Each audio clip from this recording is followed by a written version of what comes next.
Et du coup, quand quelqu'un fait comme ça, et le lendemain vous dit encore qu'il a besoin d'1 million, il a besoin de 2 millions, il a besoin de ceci, il a besoin de cela, on est encore en train de l'aider. On assiste encore. C'est-à-dire que, en fait, on a oublié ce principe qui consiste à apprendre aux gens à pêcher que de leur donner du poisson à tout moment. Donc, moi je pense que c'est aussi la faute de ces vedettes-là, de ces stars-là. Parce que vous allez voir des gens qui vous disent que euh, ils ne vivent tant que le grand frère, tant que le frère ou sœur respire, eux ils vivent.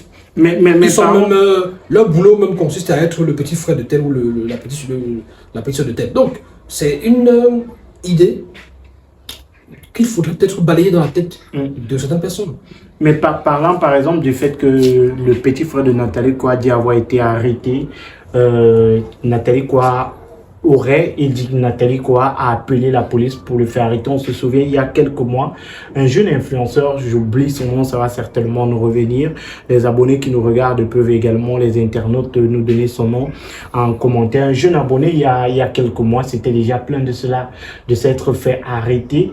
Je me souviens qu'il était même allé jusqu'à la prison de Nebel. Bah oui, c'était pas juste Nathalie Koua, c'était deux, je crois bien. Oui, il y avait plusieurs plaintes de Muriel Blanche. Là, c'était pour. Bon, Nathalie Koua avait retiré sa plainte. Bah oui, je crois que c'était beaucoup plus Muriel Blanche qui avait. Écoutez, de visible et de palpable par tous. C'est-à-dire qu'on a tous vu ça venir, et c'est venu, on a tous vu, et on a même compris, pour certains, ce qui se passait, et on a plutôt demandé à ces dames d'être un peu clémentes. Donc, c'était pour diffamation. C'était pour diffamation. C'était parce que le blogueur avait dit des choses que les dames n'avaient pas admises, et avait décidé de lui porter plainte.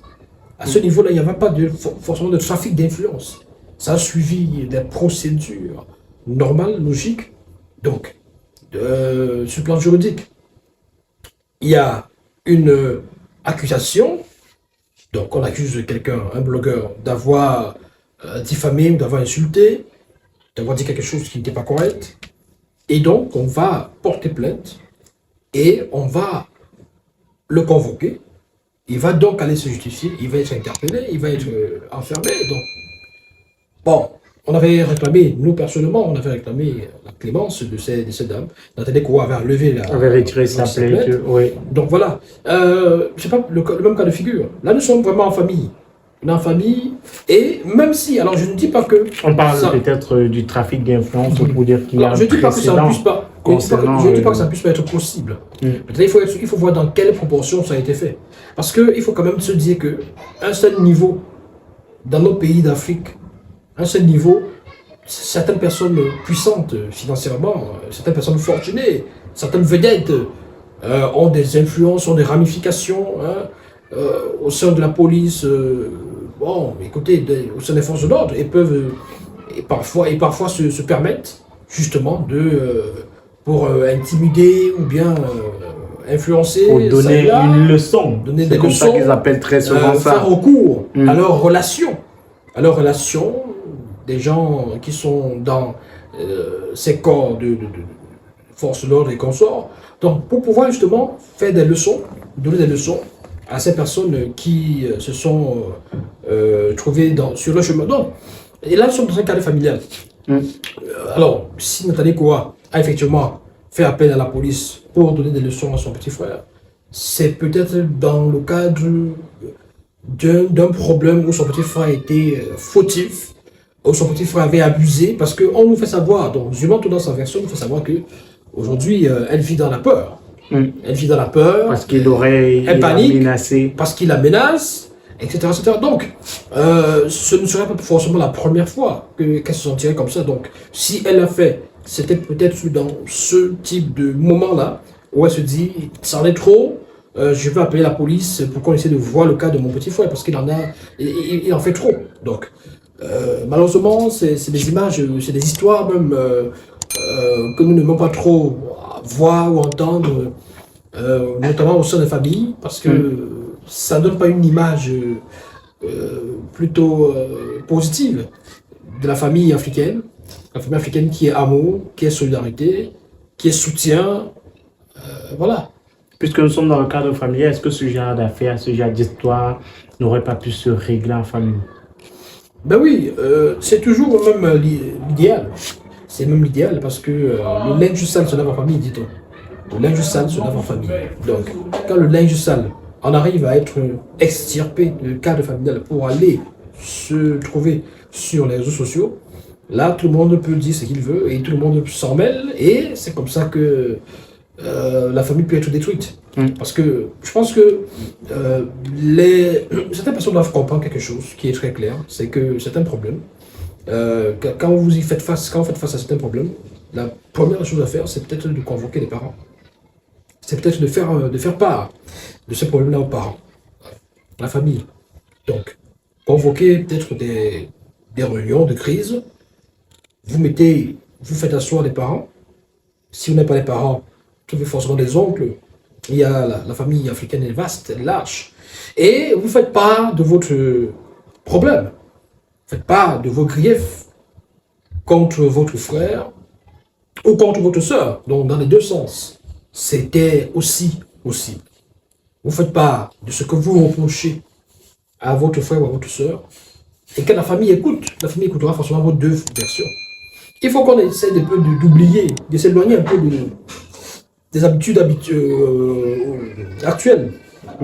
Où on pense que quelqu'un qui est fortuné ne peut pas s'asseoir avec les autres pour discuter, pour échanger au cours d'une réunion familiale où on peut même lui faire des reproches. Donc, la démarche logique en Afrique noire aurait été celle-là, de s'asseoir et de discuter. Or, le petit frère, lui, son premier réflexe a été de contacter le manteau. Parce qu'aujourd'hui, certaines personnes pensent que il faut directement, dès qu'il y a la bonne petite querelle, même au quartier avec le voisin, pour rien du tout, il faut directement contacter le manteau et se plaindre parce que ça va être relayé sur les réseaux sociaux et le voisin aura honte et tout ça. Non. C'est bien que Zumanto, et là je m'attarde un peu sur sa démarche aussi. C'est bien qu'il ait cherché à en savoir plus. C'est bien qu'il ait cherché à avoir des preuves.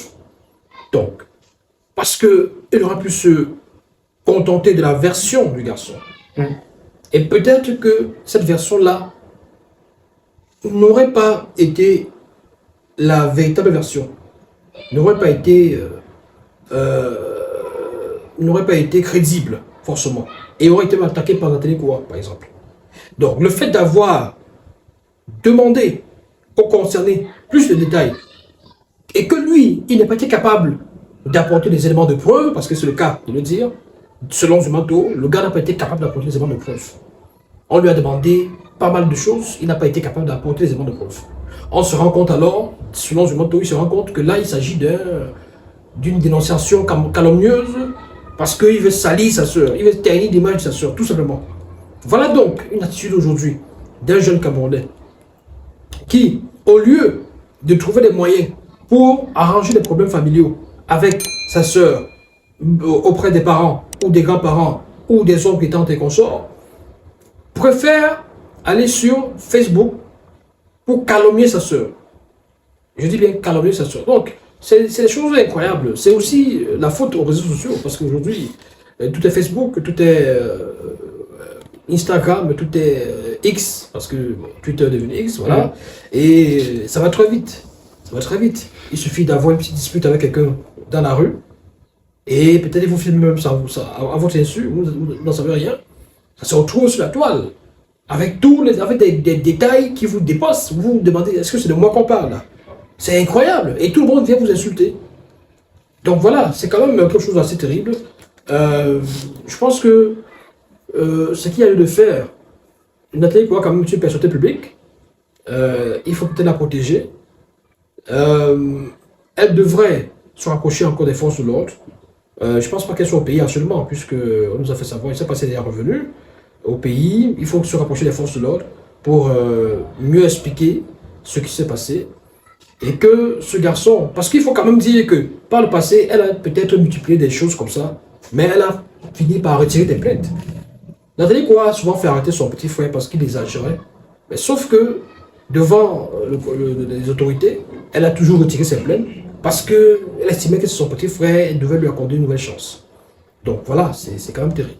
En tous les cas, il faut dire que le petit frère de Nathalie, quoi, lui, il a fait un direct dans lequel il raconte toute autre chose. Il faut dire que sur les réseaux sociaux, on accuse également le petit frère de donner certaines informations aux blogueurs, les informations personnelles sur sa grande sœur Nathalie, quoi. On reviendra sur cette affaire dès qu'il y a du nouveau et surtout les évolutions autour de cette affaire. Il faut le dire, c'est la une des réseaux sociaux aujourd'hui. Merci Renaud. Merci mon cher Magique. Il faut que nos stars cessent d'être des vaches à lait de leur famille et peut-être trouvent des moyens de positionner les différents frères et sœurs et tout ça dans des boulots. On fait comment on continue à les aider. Il faut trouver des moyens de les soutenir de cette façon, c'est-à-dire que créer des richesses, créer des emplois pour ces gens, les positionner pour qu'ils puissent travailler et même peut-être vous libérer, c'est-à-dire que vous laissez un tout petit peu en paix. Parce que une fois qu'on a commencé à donner, on donne et ça ne finit jamais. Et c'est ce qui arrive, c'est-à-dire que